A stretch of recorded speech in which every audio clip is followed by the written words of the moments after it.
नमस्कार मित्रांनो, मी भूषण महाजन नाशिक।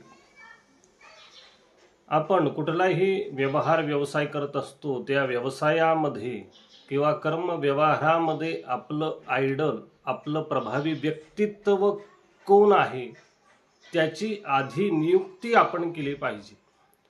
आपल्या कर्म व्यवहारामध्ये जी आपली आयडल असेल, जी प्रभावी व्यक्ती असेल, त्या व्यक्तीचा आपला सहवास जर घडला तर आपला त्या कर्म व्यवहारामध्ये कशी प्रगती होत जाते त्याविषयी आपण आज बोलू।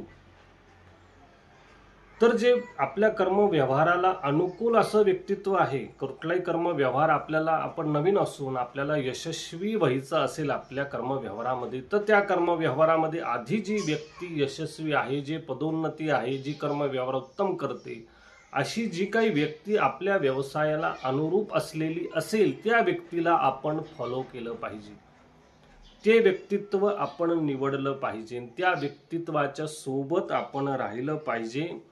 त्या व्यक्तीच्या सोबत राहिल्याने काय होतं, तर त्या व्यक्तित्वाचा प्रभाव पडून आपणही त्यातून प्रेरणा घेऊन आपल्याला त्या व्यवहारामध्ये यश प्राप्त होत असतं।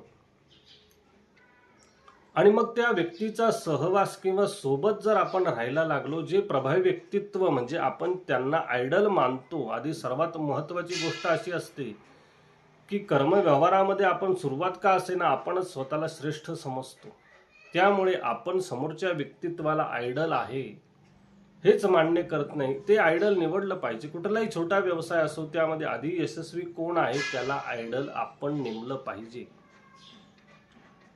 मग त्या व्यक्तित्वाच्या सोबत राहिल्यावर त्या व्यक्ती आपल्याला व्यक्तिगतरित्या जरी त्या कर्म व्यवहाराची शिकवण देत नसेल, सांगतही नसेल, पण सोबत राहिल्याने काय होतं, तर संगती गुणागुण लागता अंगी। त्या व्यक्तीच्या नुसतं सोबत राहिलं तरी त्यातले गुण अवगुणांची आपसूक देवाणघेवाण होते। ती कर्म व्यवहार तो कसा करते, ती कसं व्यवहारात यश प्राप्त करते याचं अवलोकन जरी केलं तरी आपल्याला त्या व्यवहारातलं गुह्य कळायला लागतं। नुसतं आयडल नेमणं आणि सोबत राहण्याने आपल्या कर्म व्यवहारात इतकी प्रगती होत असते,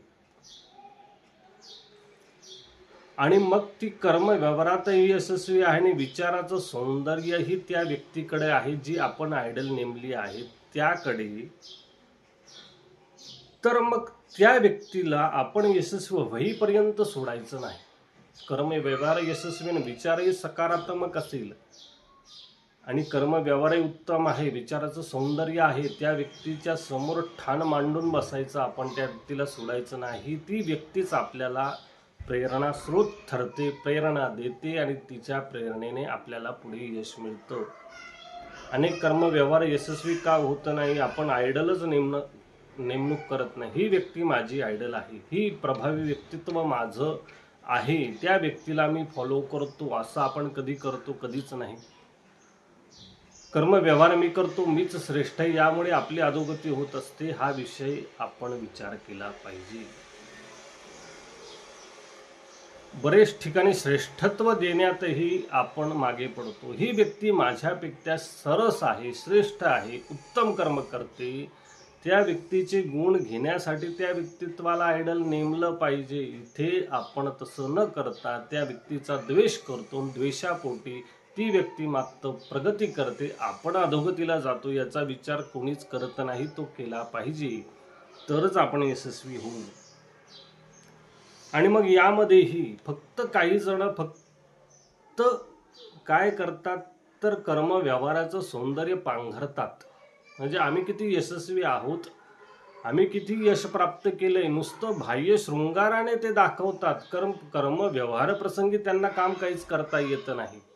असेही काही असतात की जे देखावा करतात, आम्ही किती यशस्वी आहोत, आम्ही किती यश प्राप्त केले, पण मुळात जेव्हा त्या कर्म व्यवहारात त्यांना उतरवलं जातं तेव्हा त्यांना काहीच जमत नाही। असे व्यक्तित्वांपासून सावध राहिलं पाहिजे, कारण असे व्यक्तित्वाला जर आपण निवडलं आणि त्यांना जर आयडल केलं तर आपली अधोगती होणार, कारण ते बाह्यरूप शृंगार आहे, कर्म व्यवहार त्यांना काहीच येत नाहीये, त्या कर्मातलं त्यांना काहीच माहीत नाहीये, फक्त शृंगार देखावा करताय। अशांपासूनही सावध राहिलं पाहिजे, नाहीतर मग त्यांना फॉलो केलं तर आपली अधोगती निश्चित आहे।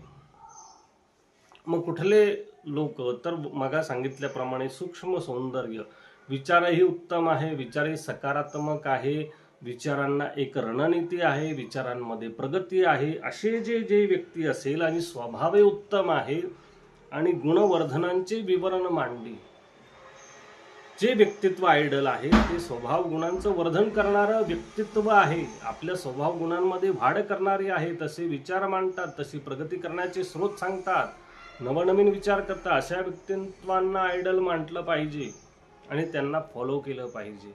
आपण आयडल नेमत नाही, त्यामुळेच आपण फॉलो करू शकत नाही. आपण आपल्याच मस्तीत राहतो, त्यामुळे अधोगती होत असते.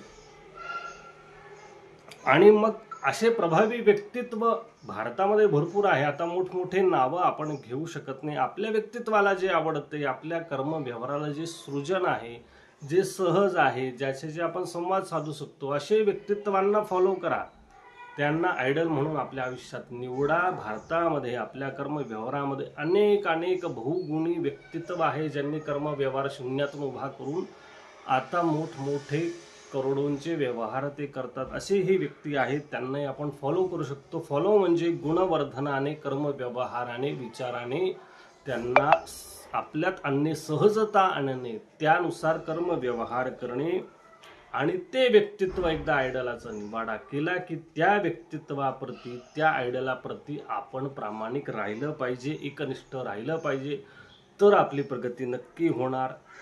अशा प्रकारे आयडल, प्रभावी व्यक्तित्व कोण, कसं निवडायचं आणि आपली त्यातून प्रगती कशी होते, त्याविषयी आपण बोललो. हा विषय आवडला असेल तर नक्की चॅनलला सबस्क्राईब करा. पुन्हा नवीन विषयासह भेटू. सर्वांना नमस्कार, धन्यवाद.